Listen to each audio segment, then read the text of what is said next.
He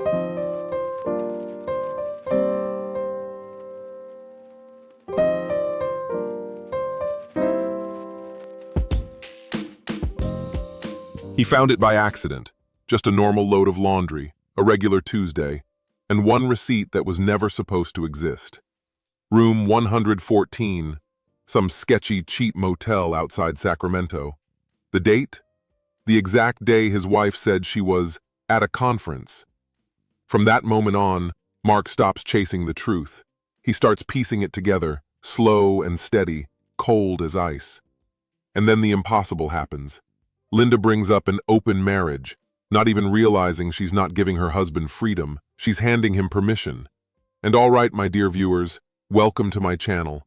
Don't forget to drop a comment and tell me where you're watching from, a small town or a huge city. And of course, hit subscribe if you're new here. Let's get into it, friends. The receipt was for $47.63.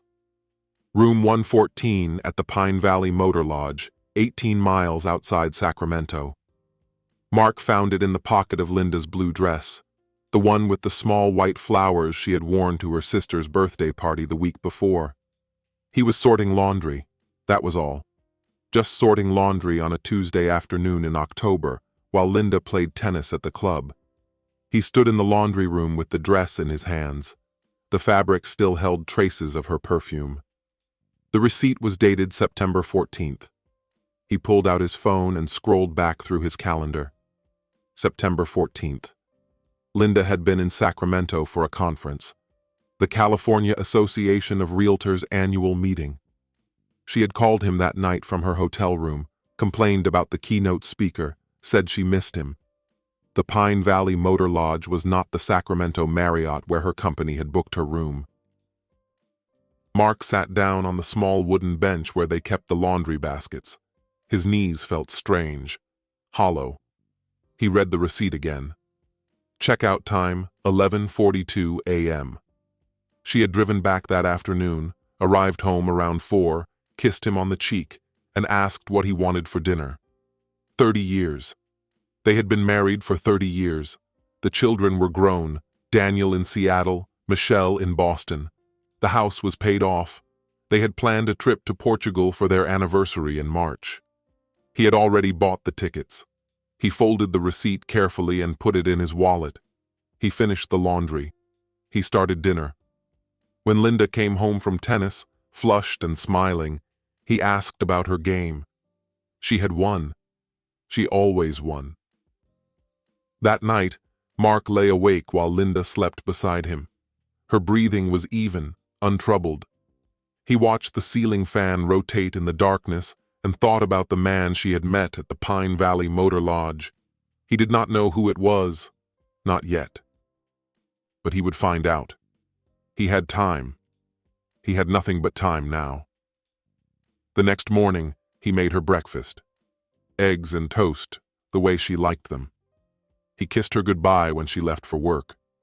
She smiled at him, the same smile she had given him on their wedding day in 1982 when they were both 26 and believed they understood what love meant. Mark waited until her car disappeared down the street. Then he went to his computer and began to search. 6 weeks later, Linda asked if they could talk. She used that voice, careful, rehearsed, that meant she had been practicing in the car. Mark was reading in his study. He closed his book and waited. She sat across from him in the leather chair that had belonged to his father. Her hands were folded in her lap. She looked beautiful, 56 years old and still beautiful, with silver threading through her auburn hair and lines around her eyes that he had once traced with his fingertips in the early morning light. She said she had been thinking about them, about their marriage, about how people change over 30 years, how needs evolve, how love can become something different without becoming something less. Mark watched her mouth form the words. He already knew what was coming. She mentioned a book she had been reading. She mentioned couples therapy, though she was quick to say she did not think they needed it. She mentioned the 1970s, Marin County, a movement she called conscious relationship expansion. Then she said the words, open marriage. Mark did not react. He let the silence stretch until she started talking again, faster now, filling the empty space with explanations. It was not about him. It was not about dissatisfaction. It was about growth, freedom, honesty. She said honesty 4 times. He asked if she had already met someone. Linda's face did something complicated. She said no. She said this was theoretical. She said she just wanted to know if he would consider it, if he could imagine a version of their marriage that included more flexibility, more room for individual expression. Mark said he would think about it. 3 days later, he told her yes. He said he understood. He said he had been feeling something similar, though he had not known how to articulate it. He said he was grateful she had been brave enough to start the conversation. Linda cried. She held his hands and told him she loved him. She said this was going to bring them closer. She said most couples were not mature enough for this kind of arrangement, but they were different. They had always been different. From the outside, it's pretty clear. One random receipt blows up their whole routine, and Mark moves like someone in shock. He goes quiet, clocks everything, and starts piecing the facts together. Linda, though, is already rehearsing her honesty speech, and only brings up an open marriage after she's basically crossed the line. Their calm tone doesn't read as maturity. It reads like they're trying to slap a new label on cheating so it hurts less. All right then, let's keep going. Mark smiled. He agreed with everything she said.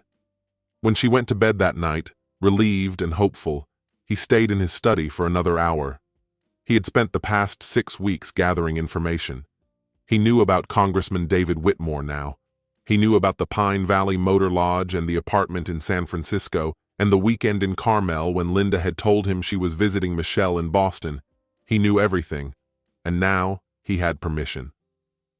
Linda's sister Jenny lived in a 2-bedroom condo in Fresno, 45 minutes from the house where they had both grown up. She worked as an office manager for a dental practice. She had been married twice, first to a man who drank, then to a man who did not but probably should have. She was 44 years old and had stopped expecting her life to improve. Mark began calling her in November. Just to check in, he said. Linda was always so busy with work, and he worried about Jenny out there on her own. Did she need anything? Was she taking care of herself? Jenny was suspicious at first. Mark had been part of her life for 3 decades, but always at a distance. He was Linda's husband. He came to family dinners and holiday gatherings. He smiled politely when Jenny talked too much or laughed too loud or poured herself a 4th glass of wine. He had never called her just to talk, but he kept calling, every few days at first, then every other day. He asked about her work. He remembered the names of her co-workers, the receptionist with the bad hip, the hygienist who was going through a divorce. He asked about her garden, her book club, her cat named Chairman Meow that she had rescued from a shelter in 2019. In December, her car broke down. The transmission, the mechanic said, $1,800 minimum. Jenny did not have $1,800. She had stopped telling Linda about her money problems years ago. Linda always offered to help, but the help came with a look, a specific tilt of the head, a slight compression of the lips, that made Jenny feel like she was 8 years old again, asking their father for ice cream money. Mark drove to Fresno the next day. He talked to the mechanic himself, negotiated the price down to $1,400, paid with his credit card, and told Jenny it was a loan she could repay whenever she was able. She tried to argue. He would not let her. They went to dinner afterward, a small Italian place she liked. Mark ordered a bottle of wine and asked her about the years before she married her first husband. She told him stories she had not told anyone in decades, about the summer she spent in Greece when she was 22, about the man she almost married before she met Gary, about the life she had imagined for herself when imagination still seemed like a reasonable activity. Mark listened. He did not check his phone. He did not glance at his watch. When she finished a story, he asked another question. By the end of the night, Jenny was crying. not from sadness, but from something stranger, the unfamiliar sensation of being interesting to someone. He did not touch her that night, or the next time he visited, or the time after that. He waited 4 months. By then, she was calling him. By then, she was the one making excuses to see him. When it finally happened, in her small bedroom with the floral curtains her mother had given her, Jenny wept. Mark held her and said nothing. He understood that she was not crying from guilt. She was crying because, for the first time in her life, someone had chosen her instead of Linda. Patricia Chen had been Linda's best friend for 34 years. They met as freshmen at Berkeley in 1980, assigned to the same dorm room by an administrative accident that neither of them ever regretted. They had been bridesmaids at each other's weddings. They were godmothers to each other's children. When Linda's father died in 2012, Patricia flew in from Chicago and stayed for 2 weeks, sleeping on the couch, making sure Linda ate, handling the details Linda could not face. Her husband Alan left her in 2021. His dental hygienist was 29 years old, with a laugh like wind chimes, and no knowledge of the man Alan had been before he decided to become someone else. Patricia got the house in Mill Valley, and a settlement that would keep her comfortable if she never traveled or renovated or made any of the plans she had deferred for 30 years of marriage. Mark approached her differently than he had approached Jenny. He did not call. He did not offer help. Instead, he arranged to be places where Patricia would be: the farmer's market on Saturday mornings, the wine bar where she met her book club on the second Thursday of each month, the hiking trail at Mount Tamalpais, where she walked alone on Sunday afternoons, trying to fill the hours that had once belonged to a marriage. The first time they talked, really talked, was on that trail. Mark was sitting on a bench at the overlook, staring at the fog rolling through the valley below. Patricia almost walked past him. Then she stopped, asked if he was all right. He told her things were difficult at home. Linda had changed, he said, grown distant. They barely spoke anymore except about logistics: who would pick up groceries, when the gardener was coming, whether the car needed an oil change. He said he felt invisible. He said he had forgotten what it was like to be seen. Patricia sat down beside him. She knew that feeling. She knew it exactly. They began meeting at the overlook on Sunday afternoons. Mark never touched her. He never flirted. He simply talked to her like she mattered. He asked about her work. She had been an interior designer before Alan, before the years of compromise that had slowly erased her professional identity. He asked about her daughter in New York. He remembered details from previous conversations and brought them up weeks later, proof that he had been listening. In March, Patricia invited him to her house for coffee. Just coffee. Her hands shook when she poured the cream. Mark noticed. He did not mention it. He complimented the living room. She had redesigned it after Alan left, finally making it her own. A month later, she invited him back. They did not drink coffee that time. Afterward, Patricia lay in the bed she had shared with Alan for 28 years and stared at the ceiling. Mark was in the shower. She could hear the water running. She thought about Linda. She thought about 34 years of friendship, of secrets shared, of promises made. Then she thought about the way Mark looked at her, the way he listened, the way he made her feel like she existed. She did not call Linda that week, or the week after. Eleanor Vance was 71 years old. Her husband Richard had died 8 years earlier, a heart attack in the backyard while he was pruning the roses he had planted when Jenny was born. Eleanor found him when she came out to tell him lunch was ready. The paramedics said he was gone before he hit the ground. Small comfort. The only comfort she could find. She still lived in the house in Walnut Creek, where she had raised Linda and Jenny. 4 bedrooms, 2.5 baths, a kitchen she had remodeled in 1995. The house was too big for one person. She knew that. Everyone knew that. But Richard was still there somehow. In the roses, in the garage where his tools hung exactly as he had left them, in the bedroom where his bathrobe still hung on the back of the door. Mark began visiting on Sunday afternoons. Linda played tennis on Sundays, a tradition she had maintained for 15 years. Mark told her he was going to check on her mother. Linda was grateful. She always meant to visit more often. She never did. The first few visits were practical. Mark fixed the dripping faucet in the bathroom. He cleaned the gutters. He replaced the batteries in the smoke detectors, a task Richard had always handled, a task Eleanor had been ignoring since his death. Then the visits became longer. Mark would finish whatever repair he had invented as an excuse, and Eleanor would offer him iced tea. They would sit on the patio where Richard used to read the newspaper on summer evenings. Eleanor would talk about him. The stories she told were small, specific. The way he hummed while he shaved, the terrible jokes he made at dinner parties, his inability to remember anyone's birthday except hers. Mark listened. He asked questions. He laughed at the right moments and grew quiet at the right moments. He never suggested she sell the house or move on or think about the future.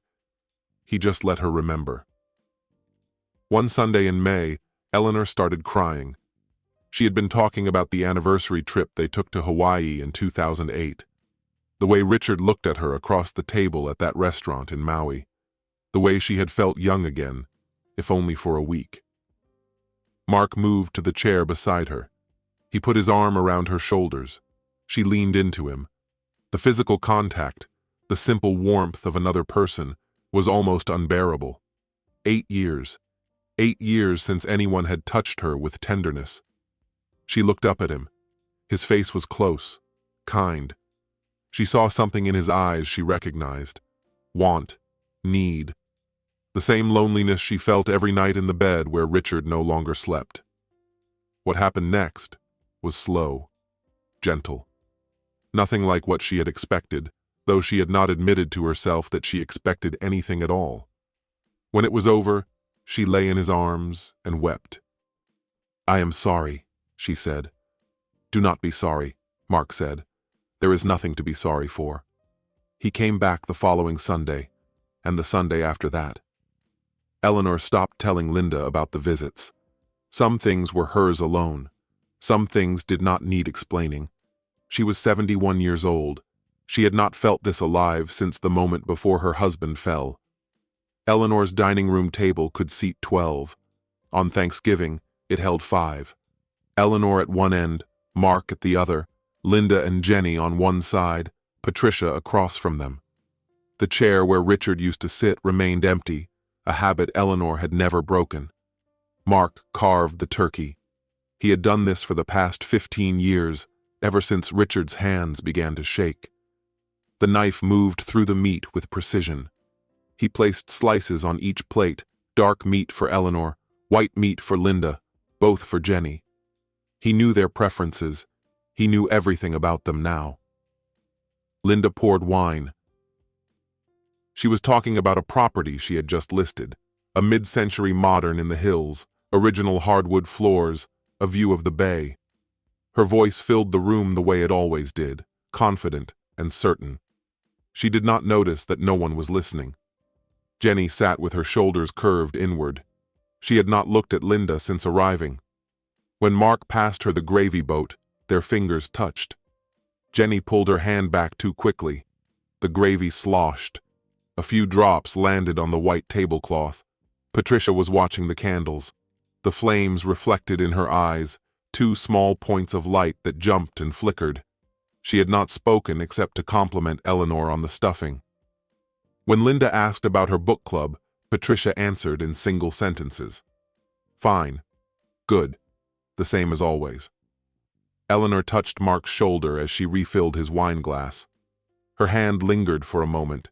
2 seconds, maybe 3. Long enough. Linda saw it. She stopped mid-sentence. The property in the hills vanished from the conversation. Mark continued eating. His face revealed nothing. "I'd put it like this. He's not out here hunting. He's taking his self-respect back after getting betrayed. He's looking for proof he can still matter to someone, still be wanted and loved. And he ends up choosing people who've been living in that same emptiness for years. Yeah, the way he moves can look calculated, but in his head it's payback for what felt unfair, and a way to take back the control he lost in the marriage. All right, let's keep it going, y'all. Linda looked at Jenny. Jenny was staring at her plate, pushing cranberry sauce from one side to the other.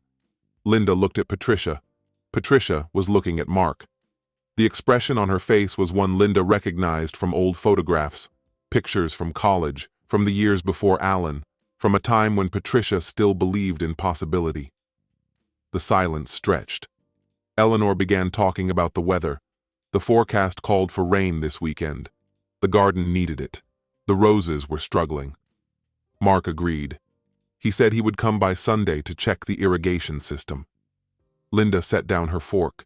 She looked around the table, at her mother, her sister, her best friend. They were all avoiding her eyes, every single one of them, and they were all, in their different ways, looking at her husband.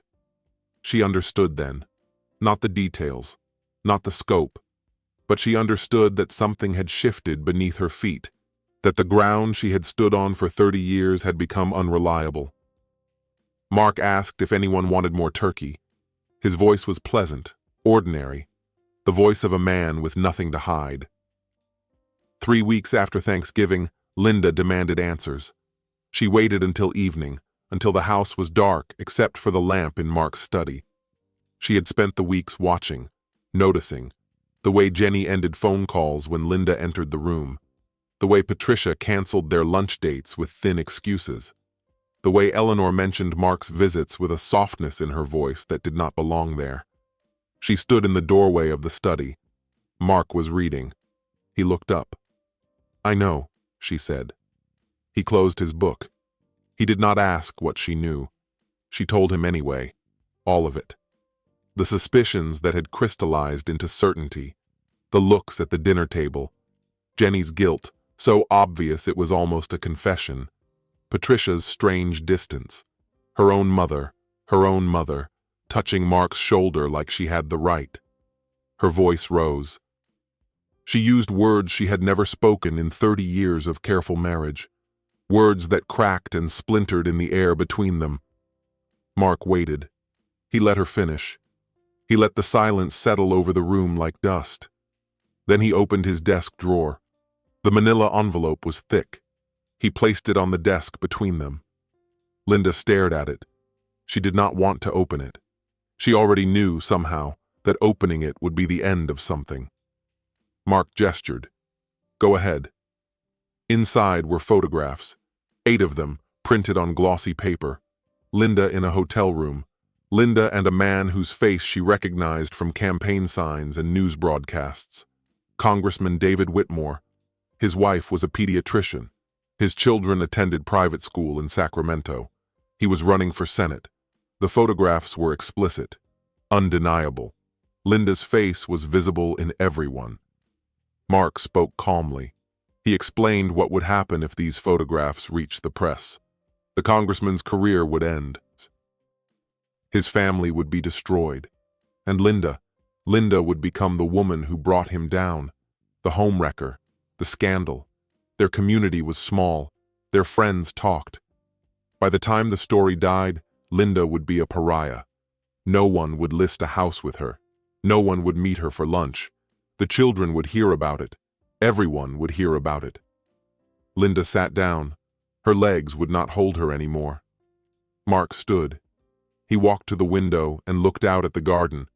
The roses needed pruning. Eleanor had mentioned that on Thanksgiving.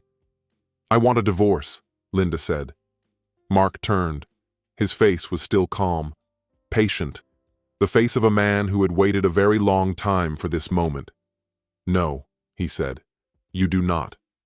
It happened slowly. That was the cruelest part. Not a single catastrophic break, but a gradual erosion, like a coastline giving way to the sea. Jenny stopped answering Linda's calls. The first few times, she texted apologies, busy at work, not feeling well, would call back tomorrow. Then the apologies stopped. Linda drove to Fresno on a Saturday in January. Jenny's car was in the parking lot, but no one answered the door. Linda stood outside the condo for 20 minutes, knocking, calling her sister's name. A neighbor came out to see what the noise was about. Patricia crossed the street to avoid her at the farmer's market. Linda saw it happen in slow motion, Patricia noticing her, Patricia's face changing, Patricia turning and walking in the opposite direction, with her canvas bags swinging against her hip. They had been friends for 34 years. They had held each other through divorces and deaths and the small daily griefs that accumulate over a lifetime. Now, Patricia walked away like Linda was a stranger, like Linda was worse than a stranger. Eleanor told her not to come for Christmas. There was no room, she said. The house was too crowded. This was absurd. The house had 5 bedrooms. It had only ever been too crowded once, in 1989, when Richard's brother came with his 4 children and everyone slept on air mattresses in the living room. Linda stopped going to the country club. The whispers had become unbearable. She did not know exactly what people were saying, but she knew they were saying something. The way conversations paused when she approached, the way eyes followed her and then looked away. Someone knew something. Everyone knew something. Her son Daniel called from Seattle. He asked if everything was all right. His voice was careful, the way you speak to someone who might be dangerous. Linda said everything was fine. Daniel did not press. He was relieved not to press. Michelle stopped calling altogether. Mark continued living in the house. He slept in the guest room now. They passed each other in the hallways, in the kitchen, in the spaces that had once belonged to their marriage. He was polite, cordial. He asked about her day. He offered to make coffee in the morning. Linda understood what he was doing. She understood that the politeness was part of it, the performance of normalcy while her life collapsed around her. He wanted her to watch. He wanted her to know that he was watching her watch. She called David Whitmore. He did not answer. She called again, and again. On the 4th call, a woman's voice told her to stop. The voice was tired, flat, emptied of everything except warning. Linda hung up. She sat in the kitchen where she had made breakfast for her children for 20 years. The morning light came through the window, bright and indifferent. The house was built in 1982, the year they were married. They had chosen the lot together, walked the bare foundation holding hands, imagined the life they would live inside these walls. 4 bedrooms, a study for Mark, a garden for Linda, a kitchen with a window overlooking the hills.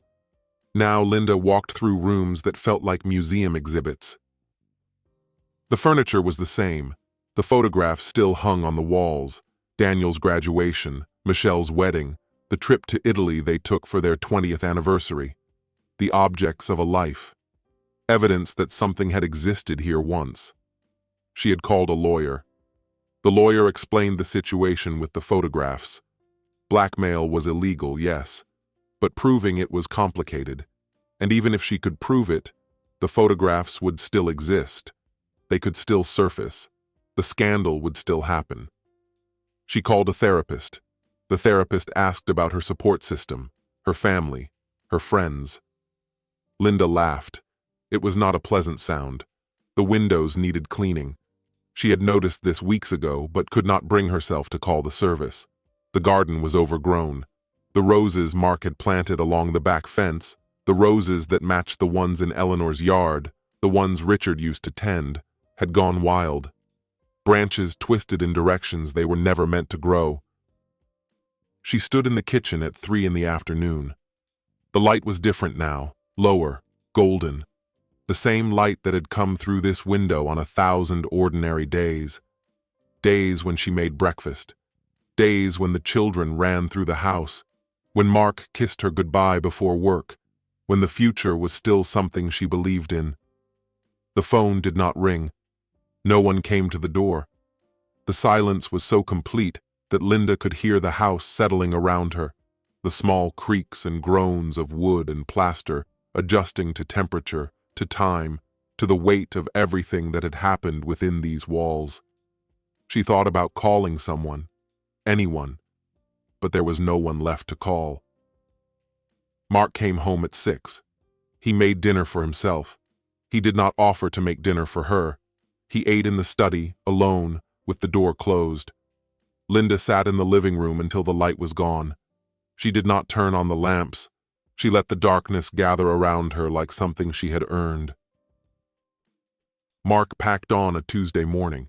2 suitcases, both black, both mid-sized. He had thought carefully about what to take, the things that mattered, nothing sentimental. Sentiment was what had gotten him here in the first place. 30 years of believing that love meant forgiveness, that marriage meant permanence, that the woman sleeping beside him was the woman he had chosen and would continue to choose every day for the rest of his life. Linda watched from the doorway of the bedroom. She had not slept. Her eyes were swollen, her hair unwashed. She was wearing a robe she had owned for 15 years, the fabric soft from 1,000 washings. Mark folded his shirts with precision. He placed them in the suitcase, layer by layer. He did not look at her. He did not need to. "Where will you go?" she asked. He told her. Jenny had rented a larger apartment, 2 bedrooms, a small patio where she was planning to grow tomatoes. Mark had helped her move the furniture last weekend while Linda was at the house alone, waiting for a phone to ring. Linda said nothing. There was nothing left to say. Mark zipped the suitcases. He carried them downstairs, one in each hand. Linda followed. Her footsteps were quiet on the stairs they had climbed together for 30 years, carrying children, carrying groceries, carrying the accumulated weight of a shared existence. The front door was open. The light outside was bright, ordinary, a California morning like any other. Mark walked to the car parked in the driveway, a blue sedan. Jenny was in the passenger seat. She did not look at the house. She did not look at her sister. She stared straight ahead, her face pale, her hands folded in her lap. Mark put the suitcases in the trunk. He closed it with a soft click. Then he turned. Linda stood on the porch they had sat on during summer evenings, drinking wine, watching the sun go down. The porch where Daniel had taken his first steps. The porch where Michelle had waited for her prom date in a blue dress that cost more than Linda had ever told Mark. Mark raised his hand. A wave. Casual, almost friendly. The gesture of a neighbor leaving for vacation. The gesture of a man who had nothing to regret. Then he got in the car. The engine started. Jenny said something Linda could not hear. Mark laughed. The car pulled out of the driveway, turned left at the corner, and disappeared. Linda stood there until she could no longer hear the engine. The street was quiet. A dog barked somewhere in the distance. A sprinkler started on the lawn across the road. She understood now. All of it. The patience, the planning, the way he had taken everything from her, piece by piece, relationship by relationship, until she was standing alone on the porch of a house that had become a monument to her own destruction. He had never loved her enough to forgive, but he had loved her enough to stay. To wait. To make sure she understood exactly what she had lost, and exactly why she had lost it. Linda turned and walked back inside. She closed the door behind her. The sound echoed through the empty rooms, through the silence that would be her companion now, through the rest of a life she no longer recognized as her own. 30 years together, kids, a house, that Portugal trip they were never going to take. Linda and Mark lived through all of it side by side, and still, it turns out they were living 2 completely different lives. She was in the fantasy that her cheating would stay buried. He was in the quiet of a man who felt something inside him die that Tuesday in October when he was folding laundry. Between a man and a woman, there's always this unspoken deal, nothing legal, more like spiritual. A promise that the person next to you chose you, not out of fear, not out of habit, out of love. When that deal gets broken, it's not just the marriage that collapses, your whole sense of reality snaps. The coordinates that tell you who you are and why your life looks the way it does? Gone. Linda made the kind of mistake a lot of people make. She confused freedom with getting away with it. She started talking about open marriage, conscious relationships, honesty. But the reason honesty kept coming out of her mouth is because she was lying, mostly to herself. A woman who truly respects her partner doesn't show up with new rules after she already broke the old ones. Mark, on the other hand, chose a path people might call fair, but it sure doesn't look like freedom. He didn't forgive her, and that's his right. But what he built after that was an entire blueprint of destruction. Slow, calculated, ice cold, with surgical precision. He took her sister, her best friend, her mother, her whole world.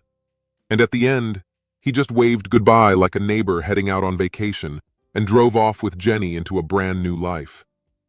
The question isn't who's more guilty. The question is what happens to people when pain matters more than healing. They both lost everything. She lost the relationship and her dignity. He lost 30 years because they turned into a revenge plan instead of a memory of love. Real relationships don't run on fear of getting exposed or fear of being alone. They run on honesty you choose every day, not because you have to, but because you value each other. When that honesty disappears, the whole point of being together disappears with it. And no amount of patience, revenge, or winning will bring back what was lost the moment one person decided the other wasn't important enough to deserve the truth. So, what do you think about all this? Drop your opinion in the comments under this video. And with that, I'm out. See you next time.